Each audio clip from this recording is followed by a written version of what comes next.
I kept saying to my doctor, like, I don't know how to deal with this level of uncertainty. I don't know how to keep living my life when I don't know what's going to happen. And he said to me the thing people often say, which is that you have to live every day as if it's your last. And it was exhausting to try to make every family dinner meaningful, to try to squeeze the juice out of every single moment. It was just unsustainable. And so I had to shift to a gentler mindset of trying to live every day as if it's my first.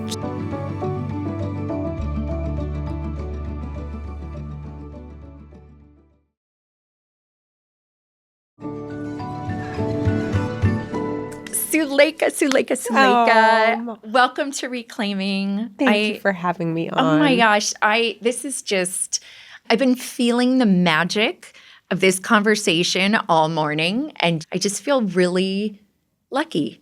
I feel the same way. I adore you. I've adored you long before I've known you, and I'm just so honored to get to sit with you and share this time. Yeah. I was thinking about that. I think the first time we met was at TED, when you did your TED Talk in 2019. I mean, I don't know that we had a proper connect. I feel like we might have, because I was so blown away by your talk. Oh. I was so blown away by it. And the title, I wrote it down, What Almost Dying Taught Me About Living. I remember exactly, we didn't actually meet face to face. Okay. But you sent me a message. Yeah.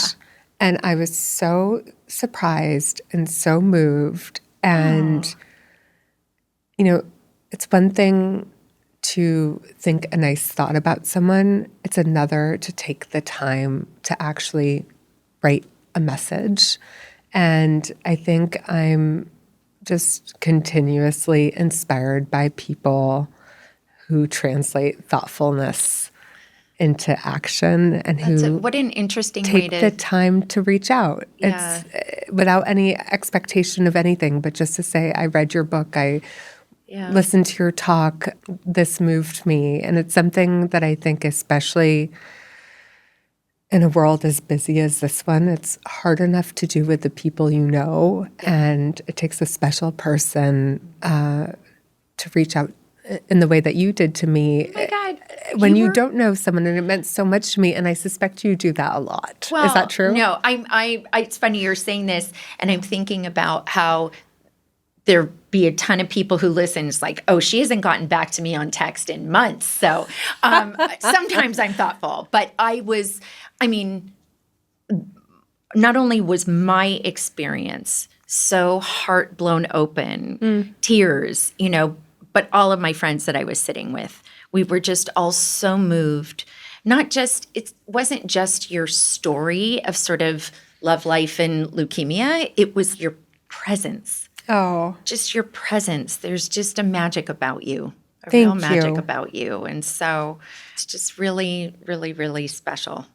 I was special. Absolutely terrified. Oh my gosh, I don't think right? I've ever been more nervous in my entire life. Same. And, and I had to testify to Congress. So that says a lot. Yeah. I remember waiting in the wings and looking out at that red circle, and I just thought, okay, I'm either going to pass out, throw up, or I guess do this. Something about the red circle just amps up the anxiety and the pressure. Yeah, 100%. But your talk was one of the ones that everybody was buzzing about. Oh. And I think it was, again, not just the words, but your frequency, your heart, your energy, all of it. Thank you. And I had not seen American Symphony, the documentary that you are a subject of, and your husband, who has how many Grammys? Who knows? I've lost track. I won't say the number because inevitably I'll get it wrong and he'll correct me after this. All right. Well, we'll blame it on me that I didn't do my research. But Jon Batiste, which was so beautiful. But I wrote down, there's this quote from your narration that just And so you said, long before our relationship, Jon and I shared a creative language.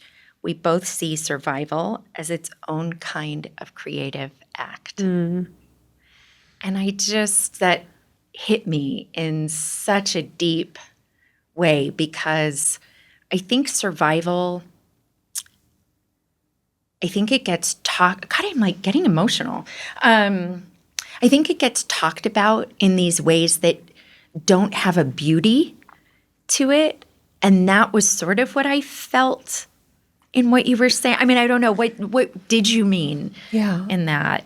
I mean, I believe we're all deeply creative. As children, we play make-believe. We use our imagination to teleport ourselves into all kinds of scenarios. We make finger paintings without worrying about if we're a good artist or a bad artist. And at some point, many of us lose that connection to our creativity. And the thing is, everything that we do requires creativity. Fighting requires creativity.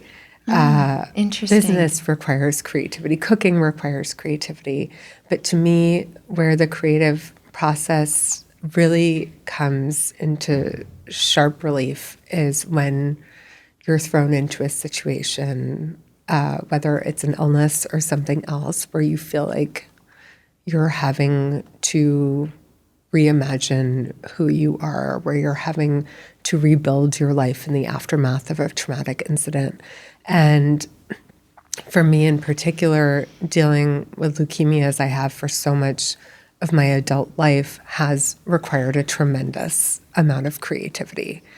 Using my imagination to travel beyond the confines of a hospital room, having to figure out how to communicate with loved ones when the fabric of language can't seem to hold the suffering.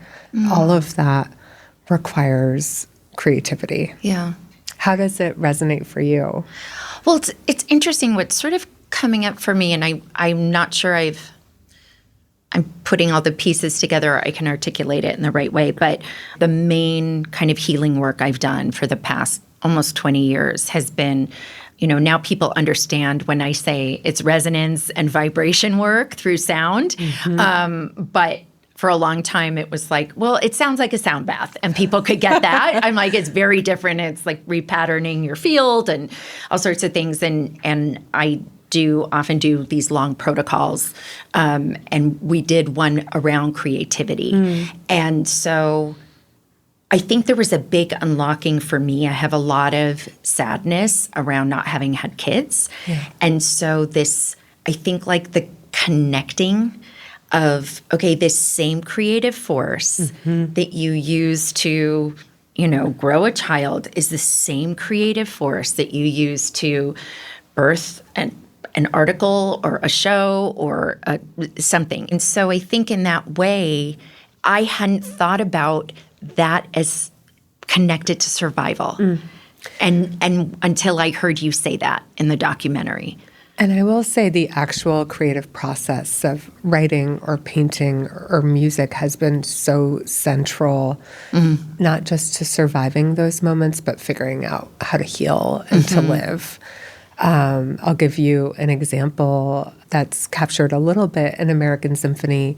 But when I went through a second bone marrow transplant 3 years ago, I was in the hospital for about a month, and it was during a COVID surge. So the visitor policy was really strict. I was only allowed to have one visitor a day for a very limited number of hours. And I think, far harder than the side effects of chemotherapy and the physical pain was that sense of isolation. And the creative process for me became a way of not just being in deeper conversation with myself at a time when I had no idea who I was anymore, but also of being in deeper conversation with the people around me. So I started painting during that period for the first time. I was having these really intense night terrors and medication-induced hallucinations that made me very afraid of my own subconscious. And I decided to create a visual journal of these weird apparitions. And during that period of time, Jon and I couldn't see each other for about 2 weeks because he'd been exposed to COVID. And the germ risk was too high as someone who had no immune system. And so every day I would text him one of my paintings. And in return, he started composing these little lullabies that he would send to me every day. And I would play them on loop in my hospital room as a kind of counterpoint to the hospital's many noises, the beeping IV poles, the alarms that go off whenever your condition drastically changes. And I felt so enveloped by his presence, by his love, but also by the healing melody of the lullaby, which is, perhaps the most soothing musical form. Kind of primal almost. Absolutely. And, maybe it seems like a silly thing, but it changed my entire experience of that stay. I was no longer afraid of my dreams and my nightmares. They became a subject, something interesting and even beautiful when I translated them into watercolor. And that to me is the power of the creative process. You can alchemize something that feels painful or difficult into something where you begin to also find moments of beauty or interest or unexpected revelations even. Yeah. It's you have your book, The Book of Alchemy. And so is that how you define alchemy, or is there a way you define it? I've always been fascinated by alchemy, and I think, traditionally we think of it as this magical process of transforming something considered worthless like lead into something precious like gold. And that to me has such a rhyme with how I experience the creative process, whether you're someone who doesn't consider yourself creative or you're a musician by profession or a visual artist. The ability to make something where there was nothing has always felt miraculous to me.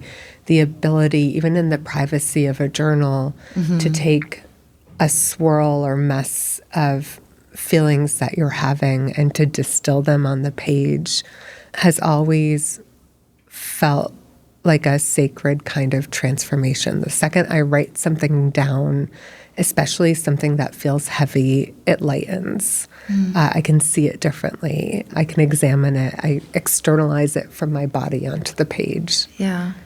Did you have sort of artistic training?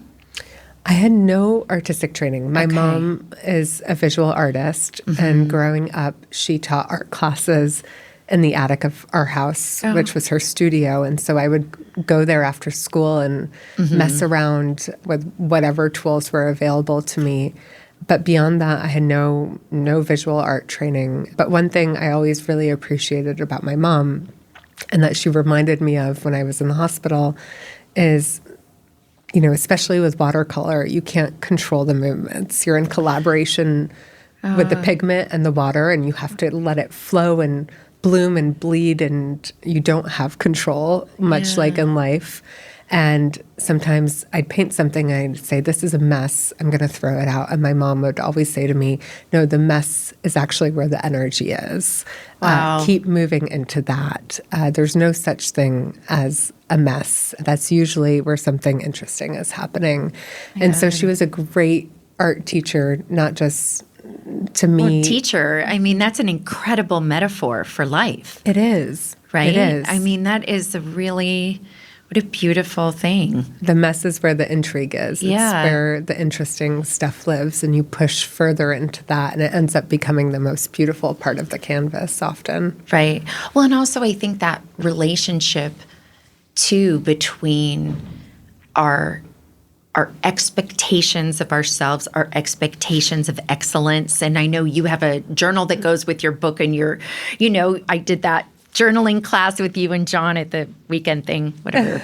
And it's really interesting to me, what your mom was saying, because I think so many of us get held up by the voice in our head, right? I mean, it took me a long time to get to the place where it was, okay, I'm like drawing for 30 seconds. I have this little pad and I'm going to throw it away. Yeah.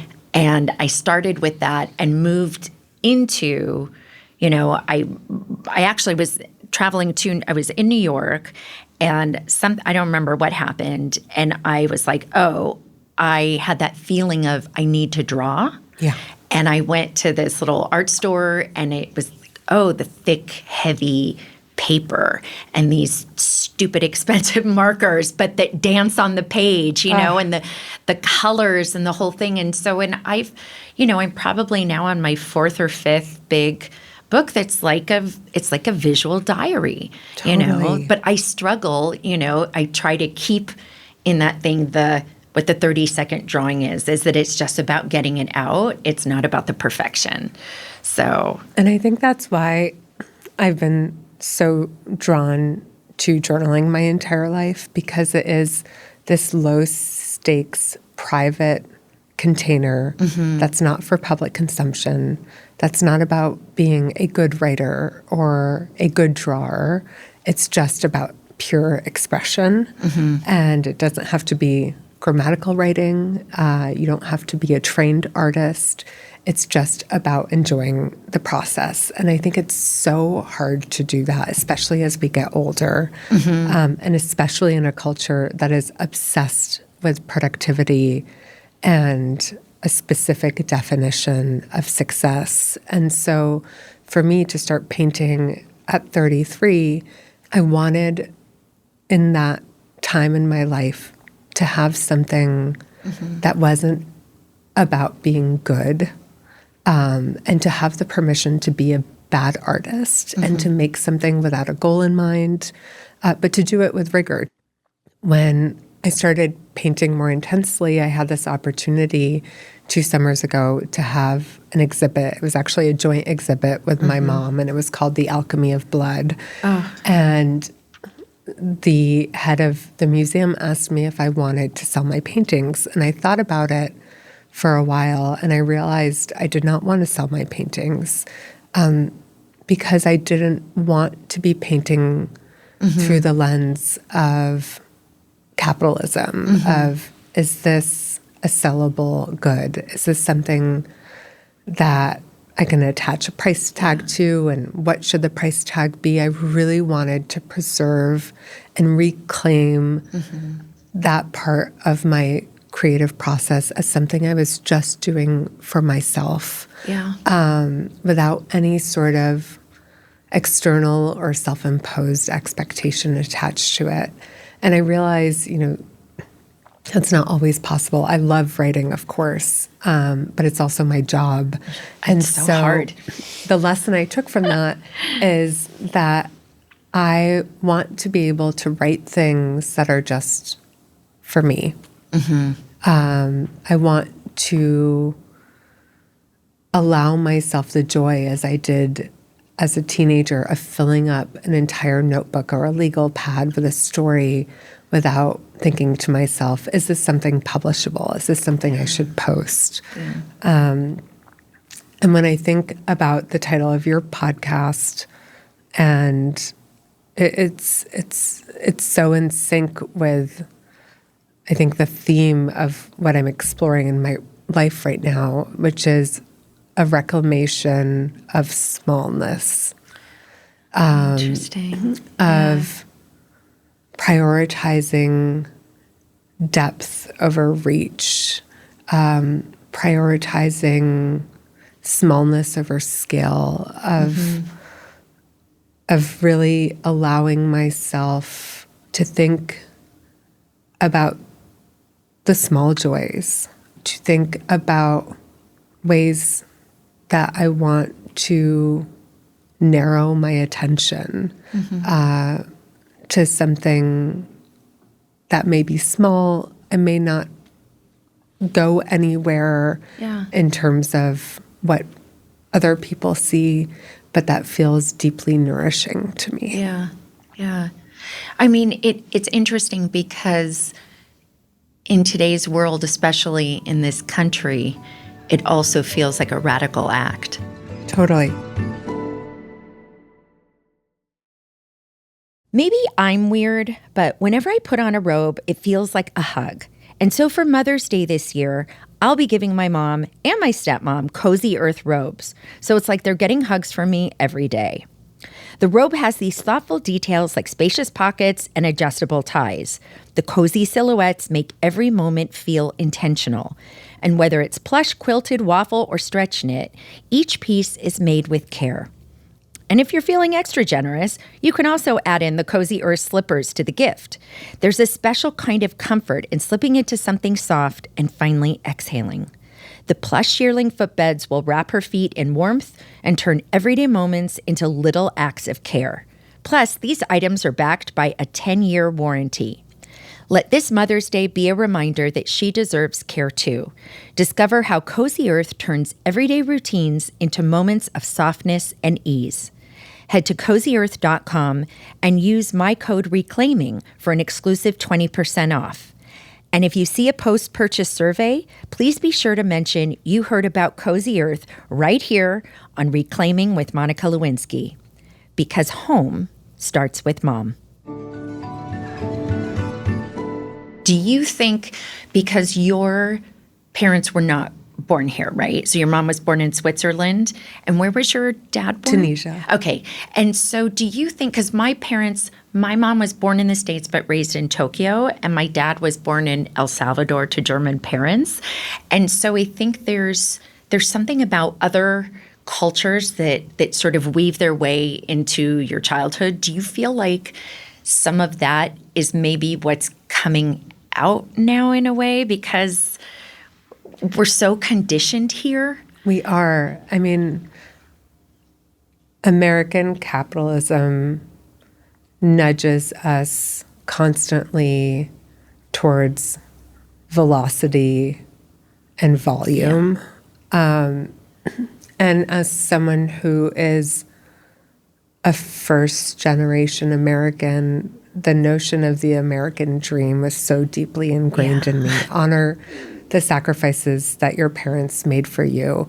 Work as hard as you can to have as big of a life as you can. And I do think in a way it's a return, especially when I think of Tunisia.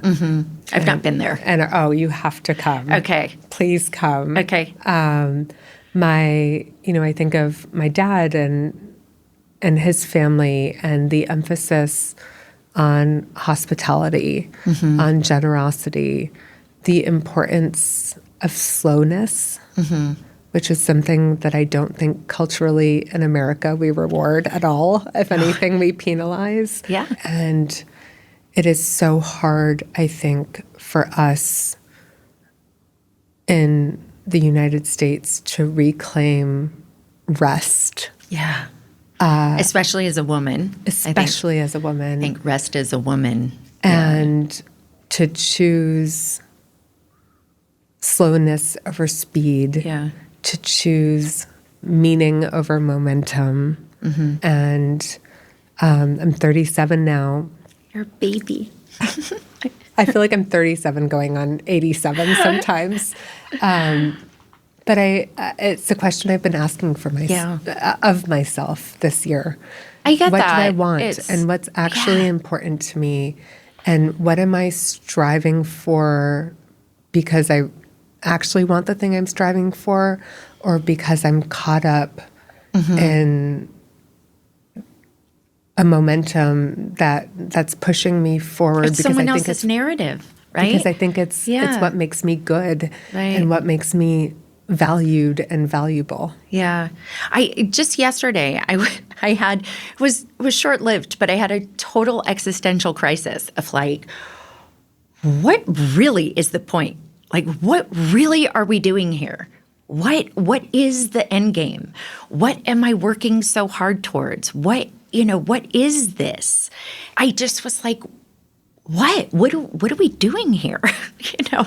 Absolutely. It just is I also, and I don't know if you've experienced this, obviously from a very different vantage point, but I think for me, because I lost so much time, like I lost this, decade of my life and this period of time when I was supposed to be doing a whole bunch of other things, that there is this feeling. I mean, I'm grateful that I have this momentum now, because for a very long time, it was just watching everybody else in my life move forward. Absolutely. And so that, it's like, oh, they're getting another degree, they're getting another husband, they're getting another child, they're, and that feeling. So I think sometimes, I don't know if you ever feel this, but I have this weird relationship with gratitude and guilt. Mm-hmm. Where it's like, if I feel like, oh, if I don't continue to keep doing, and I don't continue to keep feeling grateful, that I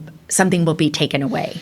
I relate so deeply to that. I got my first diagnosis of leukemia at 22, and I spent much of the next 4 years in the hospital watching my friends and peers accelerate into adulthood and, getting jobs and getting married and all the other big and small milestones of early adulthood. And I felt so profoundly stuck. And I think with each diagnosis, I felt an added sense of urgency around time. Mm-hmm. And making the most of time, while also, to your earlier point, having these moments of what is the point of all of this? And there's nothing quite like staring your mortality in the eye to strip away all the BS, to have a sense of clarity about what really matters to you, who really matters to you, how you want to fill your days.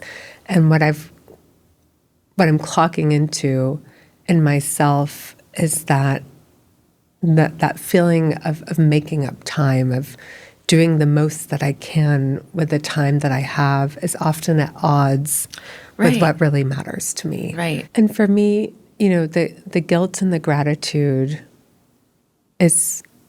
feels gendered in the sense that, like, I want so badly to be good.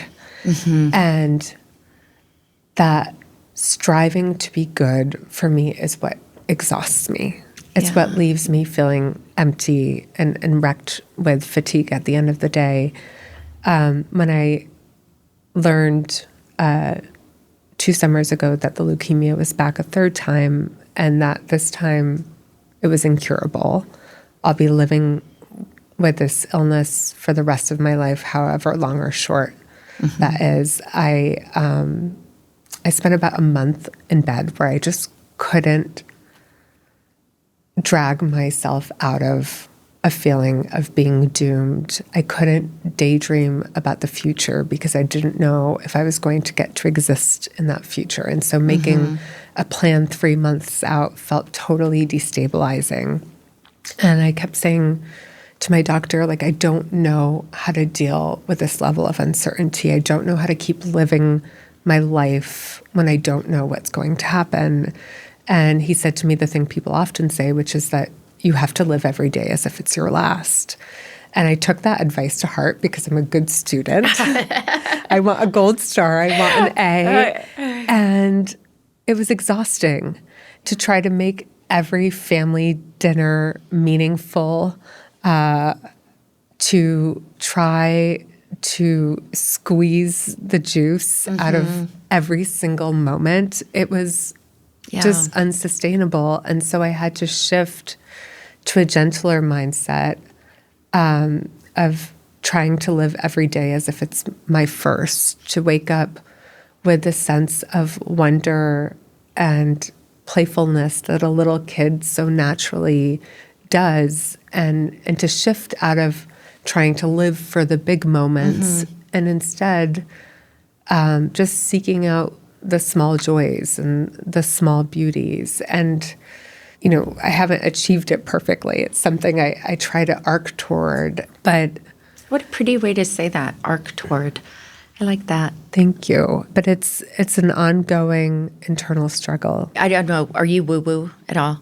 Absolutely. Okay, because I'm very woo-woo. And so... Woo away. Yes, but I had it was like a session with someone who channels a person. And in the channeling session, she had done this, I never know what to say, she, they, he, because it's a woman who channels a man. So they, I guess, had me do this exercise about, it was like, okay, I achieved, what's this next thing I want? I achieved that. Okay, now what? Now I achieved that. And, down and down and down until it's like, okay, I've now achieved all the things. What am I doing? And my thing was, I'm painting. And so, and I don't really know how to paint, but I come from my dad's side of the family is very artistic. And so my Oma was a big painter. And it was just interesting because in the session, they were talking about like why I don't give myself permission to do the thing that I think I have to earn. Totally. And so that feels very much like kind of some of what you're talking about in a way of just finding like the seeds that are already blooming, not the ones that have to be planted. Absolutely. I mean, I think back to college and I loved reading and I would never have been an English major. And I remember saying this to my mom. I said, it sounds like too much fun. I need to pick something a little harder and more rigorous. And I think so often we already know what we love. But to your point, we feel like we have to earn the right to do the things we're already curious about, the things we already love. But the thing is, the goalposts keep moving. So that period of stuckness in my 20s or in your 20s, in very different contexts where you feel like you're watching everyone accelerate past you. And for me, at least, I kept thinking, like, I just have to arrive. And once I arrive, once I know who I am, once I know what I'm doing, then I can allow myself X, Y, and Z. But I'm starting to believe that life is a series of coming-of-age arcs. There's no moment of arrival where you think, okay, I've worked enough. I've done enough of the hard things. I've earned enough of a right to be free. I want to go back, though, to when you were 22 and you were living in Paris, right? At the time you graduated Princeton, you had done pre-college at Juilliard, right? For double bass. Do I have this correct? Yes. Okay. And is it accurate that you wanted to be a war correspondent? I wanted to be a war correspondent. Okay. So what was that? What took you there? What interested you about that? I knew I loved to write. I actually wrote mostly fiction, but it didn't occur to me, or it didn't feel like an option to try to become a fiction writer. I felt like I, again, needed to find something practical, something that could pay the bills. Never occurred to me to apply to an MFA program, the idea of student loans, of then emerging with those student loans and trying to write like none of that felt like an option. So I felt like journalism was a middle ground. It was like a real job that would allow me to write, but that didn't feel so tenuous and uncertain. And because I spent much of my life in Tunisia and in Switzerland, where my mom's from, and spoke those two languages fluently, I was interested in reporting on what was happening in North Africa because the Arab Spring or the Jasmine Revolution had just begun in Tunisia. But the truth is, I was also a hot mess at 21 or 22. I was also thinking about law school. Again, reading, writing, I guess being a lawyer involves both of those things. So I was working as a paralegal and really just trying to figure out how to reconcile, again, the things I knew I already loved with a definition of being good and being successful that at the time was rooted in safety and what made sense. The journalist David Brooks, has spoken about the distinction between resume virtues, the things that make us attractive in the modern marketplace, and eulogy virtues, the traits that we're often remembered by once we're gone. Were we kind? Were we brave? Were we humble? And I was very much focused on my resume virtues. But the reality is, I think even before I got sick, I already felt behind. And that's the sickness, I think, of American capitalism and exceptionalism. I felt so far behind my classmates in college because I didn't come from the same world of private schools, and no one in my family, had gone to college in the U.S., and I felt like a constant outsider. And so the truth is that, in a way, as strange as it sounds, getting sick freed me from those expectations. I couldn't be a productive person. Interesting. I couldn't, climb a ladder and have a certain kind of career. And the irony is that when I got sick, because I couldn't do those things, because I was shuttling between the hospital and my childhood bedroom, I allowed myself to pursue the thing I'd always wanted to pursue, which was writing. And I don't know that I would have allowed myself that without this massive interruption. I like to think that eventually I would have found my way to a career that both paid the bills and creatively nourished me, but I don't know that I would have given myself permission to actually pursue it. We're also living through these times where there are those expectations of women, and that's new. Like our my grandmother's generation, she went to college, but there was nothing expected of her except to be a mom and a housewife and a wife and, all those things. So, I don't think I've thought about it this way before, but the fact that this is new for us, this is new for women. We have an inherited legacy of expectation, of goodness that has been exploded. My grandmother had 13 children, never learned to read or write. Oh my gosh. And her role was very clear.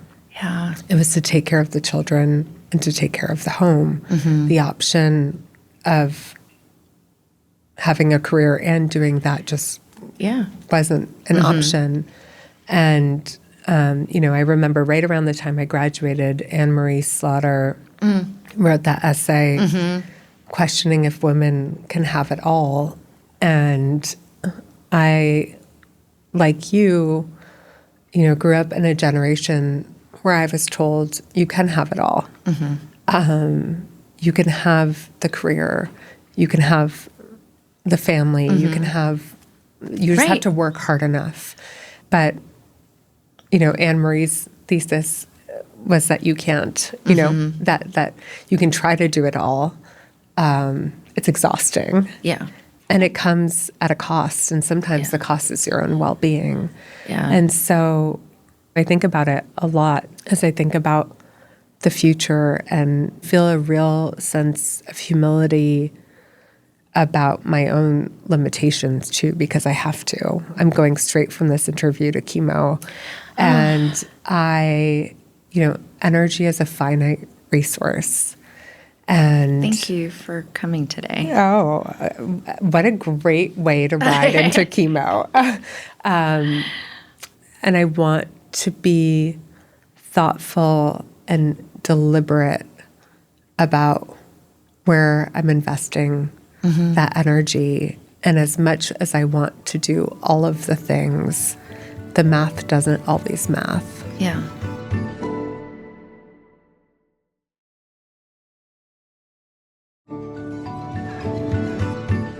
Is there a silly version of you? Oh my gosh, absolutely. And what does that look like? I have a real prankster side to my personality. Me too. You do? Yeah. April Fool's Day is like my heaven. April Fool's Day, I feel like you and my mom need to meet. April Fool's Day is my mom's favorite holiday of the year. She takes it so seriously, often takes it too far. Some people in my life might say the same. I wrote a piece on it last year. I'm going to send it to you. So, I can't wait. Yeah. My mom, that year I was in Paris, my brother was a junior in college, and she emailed the two of us to say that our father had lost his job. Oh my and God. That my brother needed to disenroll from college immediately and return home and get a job to help support the family. And then she forgot all about it and went to the movies. And oh my gosh. he panicked, and she thought it was hilarious. So I come from a family that has a really twisted sense of humor. Same. And Jon also has a real prankster personality. Okay. So we are That I can constantly see. pranking each other. He has a rascally energy to him, like a little bit of a rascal, you know? I don't. No? Absolutely. Oh, okay. Absolutely. He would say I'm the greater rascal. Okay. And that's the funny thing about what happens, I think, when you share a traumatic story publicly, is there's a way in which it can kind of flatten you into a one-dimensional person who's considered strong or inspiring or graceful, because and that doesn't allow, of course, the other aspects of yourself to come through. And so I think one thing that doesn't come through for me is my inner hellraiser, my inner rascal. Yeah. It's interesting. It does feel, I think it can feel so much when you are putting your personal life story out there or trying to reclaim your narrative or for me, I think there was just always a feeling in stepping back out of like, I just want to be seen for my true self, you know. But there were aspects like, in fact, it was someone who had helped me, who worked at Twitter at the time, who helped me understand Twitter, who had said to me, you're funny. You should really I was like, I know I'm funny. But, and she said, you should really let people see this funny side of you. And I was like, well, I don't know. And this, that, and the other. But so there is that sense of, I think being known for the multitudes that we, contain, to paraphrase Whitman. Totally. And feeling a real sense of responsibility, too, when you have a public platform to, and it comes back to that desire to be good. Yeah. I love to cuss. Oh, me too. Me too. And a friend of mine said, you never cuss in writing. And I'm like, yeah, because I'm scared that I'm going to upset someone or offend someone, or the few times I have, someone has written to me to say how disappointed they are and that their child or teenage daughter reads Fuck that. my Substack. Fuck that, Suleika. Exactly. And so I think another thing I'm trying to reclaim is the permission to be free, and more than that, the permission to be disappointing. Yeah. Yeah. And to not care. This is hard. It's really hard. I swear so much. And actually, when John Oliver was on the show, he said cunt. He was like, oh, maybe I can't. I'm like, oh no, we say cunt on this show.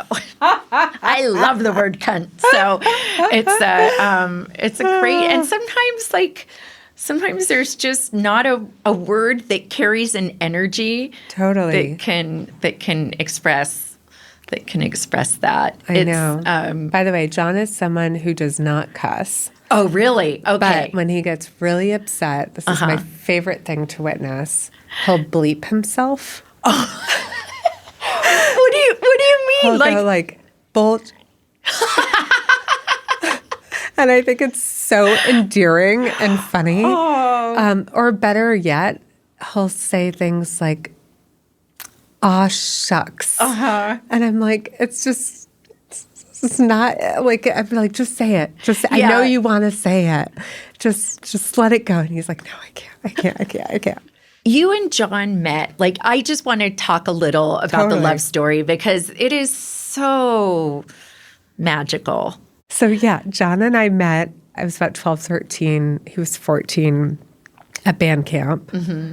And we could not have been more different. He was incredibly shy, incredibly introverted. I was in my Hellraiser years with my, midriff bearing crop top and Birkenstocks. He always brings up the Birkenstocks because he was like, I was from Louisiana and I had never seen Birkenstocks before.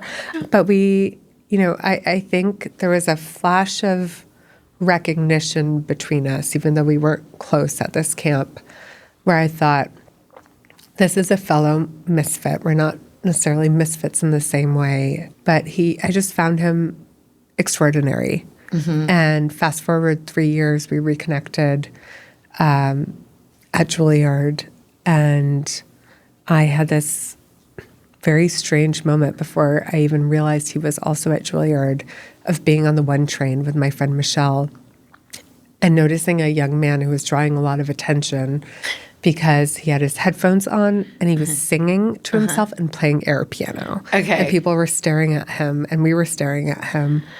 And I suddenly turned to Michelle and I said, oh, I know that guy. That's Jon Batiste from band camp. And then out of nowhere, I blurted out, that's the man I'm going to marry. No idea why I said it, didn't give it another thought. And then, realized he was also at Juilliard. So he's someone we've orbited in and out of each other's lives for so long. And it wasn't until, a decade later that we actually started dating. But it's such a... Who made the first move? Oh, this is a point of heated debate. I would say him in a sense. But he was so awkward once something more than friendship became on the table that it was almost like we were on a blind date and hadn't known each other for 13 years at that point. And I remember saying to him, because I kept waiting for him to make a move and he wasn't making a move, I said, do I make you nervous?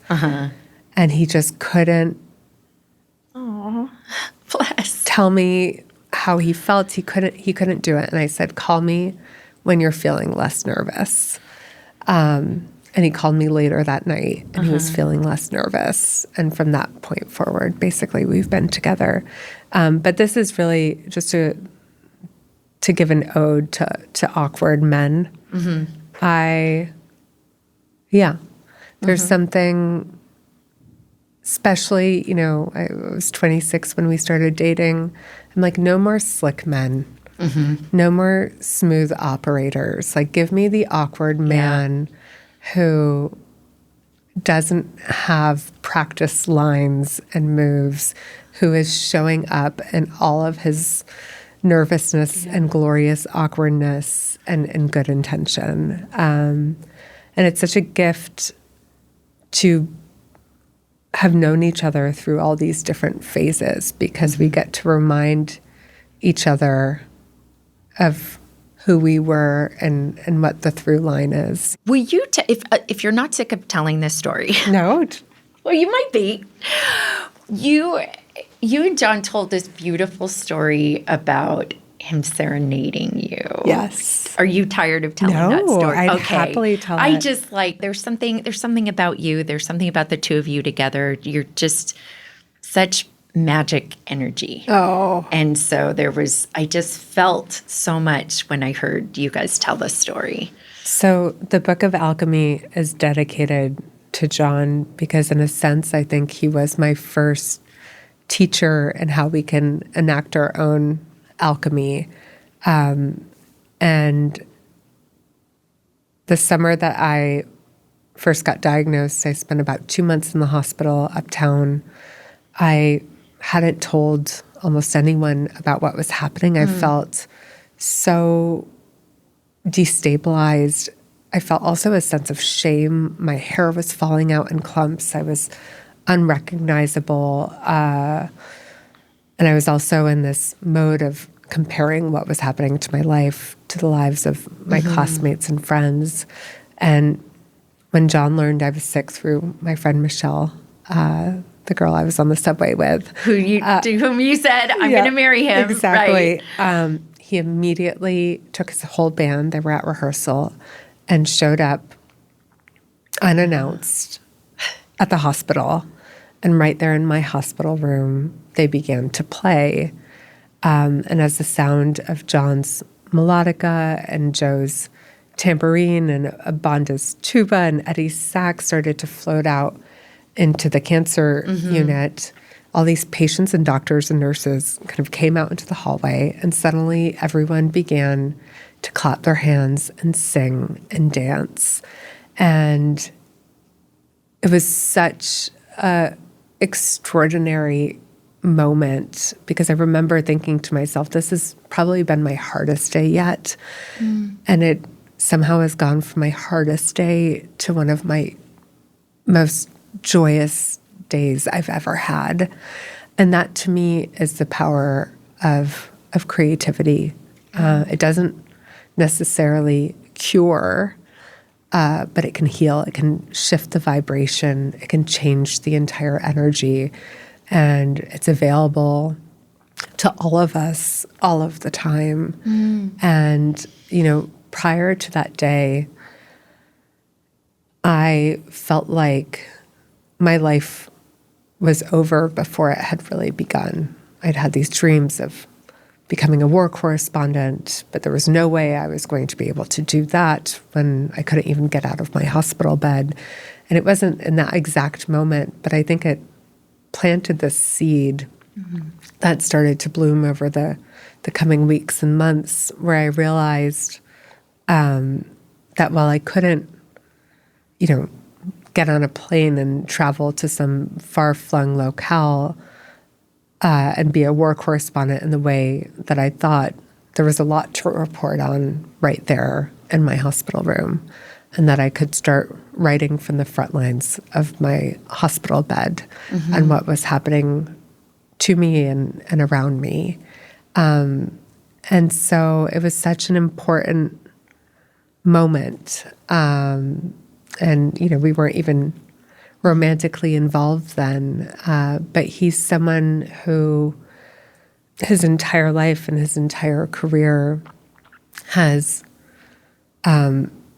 played music, not just in conventional venues, but on the streets and in subways and in hospital rooms, because he really believes in the power of music and creativity, not just to bring joy, but to heal.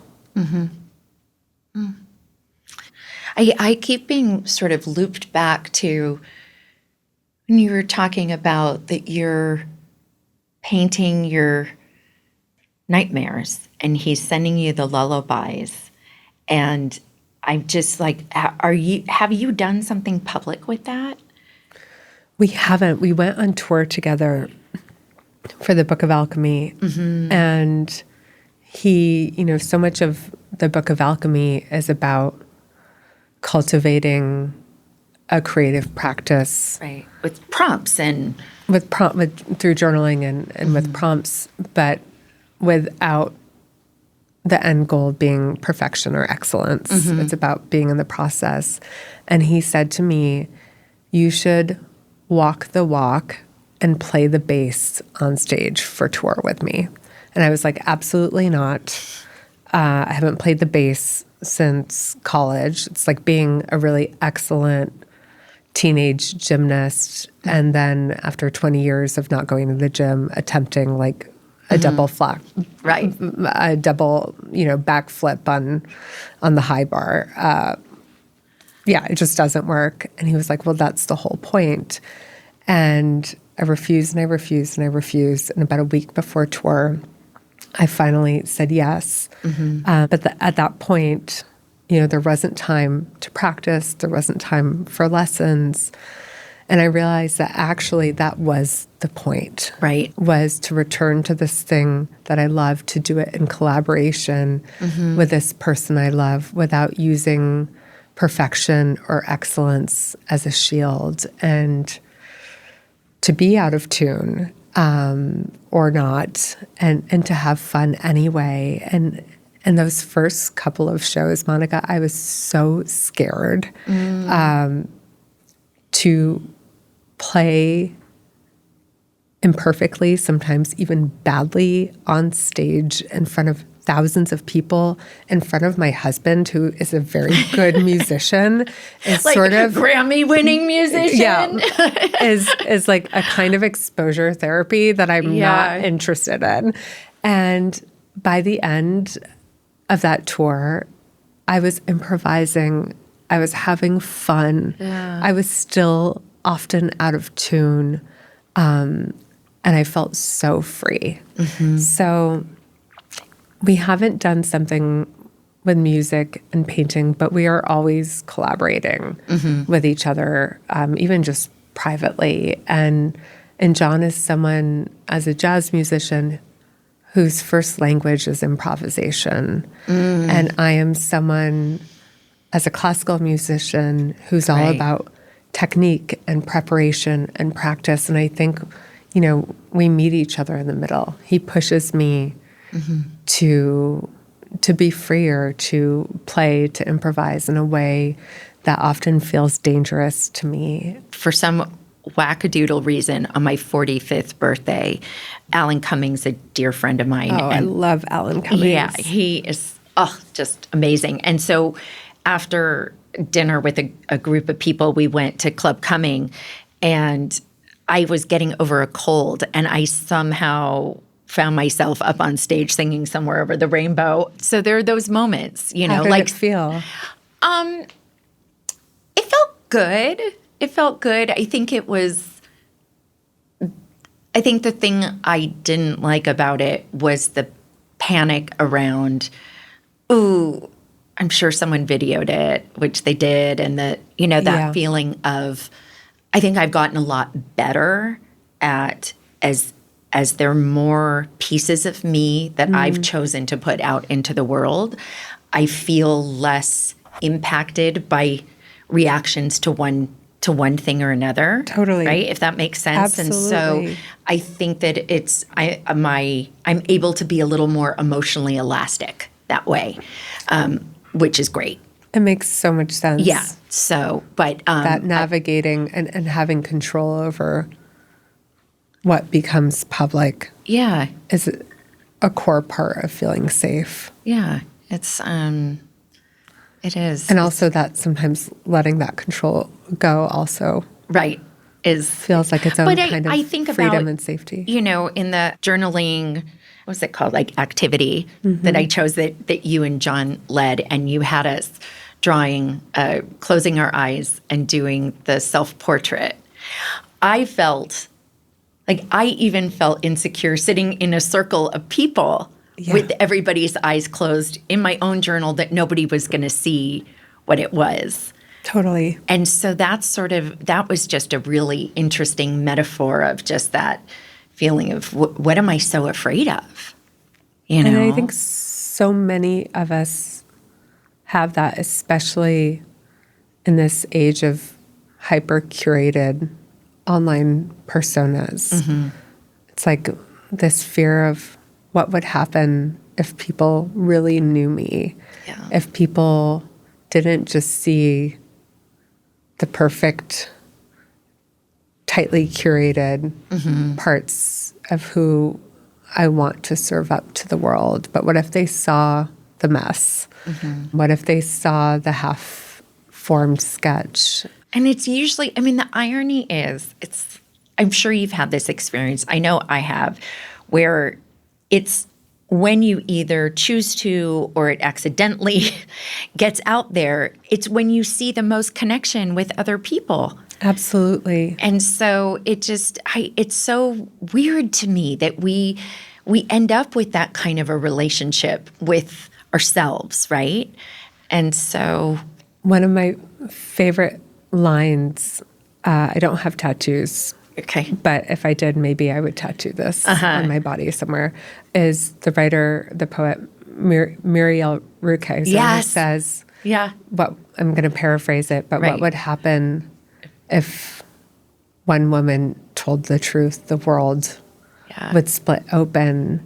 And I think that, as you know, and as I've learned, there's such power when you tell the truth, when you dare to share your unvarnished vulnerability, and it creates a reverberation. Yeah. And a deep sense of connection that sometimes allows people within that reverberation to tell their own truth. Yeah. You've done that so much in your life. I mean, from the Life Interrupted column that you started right after your first diagnosis, and then during COVID, right, creating this online, it's like one of the largest, right, 200,000 people. It's a newsletter and a creative community called the Isolation Journals. Through so much of what you've done and written, you build those. You know, it's so interesting because, of course, it's the thing I'm constantly grappling with, is how, to return to my mom, to not just be okay with the mess, but to resist trying to cover it up and to actually push into it and to realize that that's where the power and the energy is. So the last question I ask everybody is if there's anything that you are currently working on reclaiming, and you've basically talked about it for our time together, but if there's anything that feels really specific. So, I've been talking about reclaiming smallness, and let me get a little more granular. Part of that for me is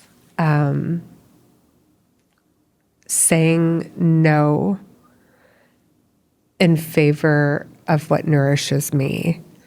And I am planning to take what I call a mini retirement. Ooh. In the form of a 2-week period. I feel That's like really mini. Hold on. Okay. I feel like we wait until a certain age to retire, and I'm like, I don't want to wait till I'm 65. I probably won't live to be 65. So instead, I'm going to have my retirement segmented into like little periods throughout the year, sprinkled throughout the year. 2 weeks. Maybe I'll graduate to 1 month. I was just going to say, hold on. okay. And what I'm working towards is a 6-month retirement and then a full year retirement. Yeah. Where I'm not going to publish anything. I'm not going to do any of the kind of public facing work things I do. And the only requirement is that it has to feel nourishing. So I'm baby stepping my way there. Okay. As much as I'd like to tell you that I'm taking a year-long retirement, that's just not possible right now. Yet. Yet. Yeah. But I'm trying to shift out of this all or nothing kind of binary thinking that I'm so prone to, and to say, well, maybe that's not possible right now, but I can start exercising that muscle in a way that is. I don't have to wait. I don't have to earn it in some grand way that doesn't feel realistic, but I can start doing it right now. I love that. Thank you. Thank you you so much. If I did not have another guest coming, I would go with you to sit with chemo. So maybe next time I'm here. Next time. And we'll bring our sketchbooks. Exactly. I'd love it. And so Thank you. So vivacious. And I'm just holding that vivacity. Is that vivacity a word? I don't know. Whatever, the vivaciousness that is you.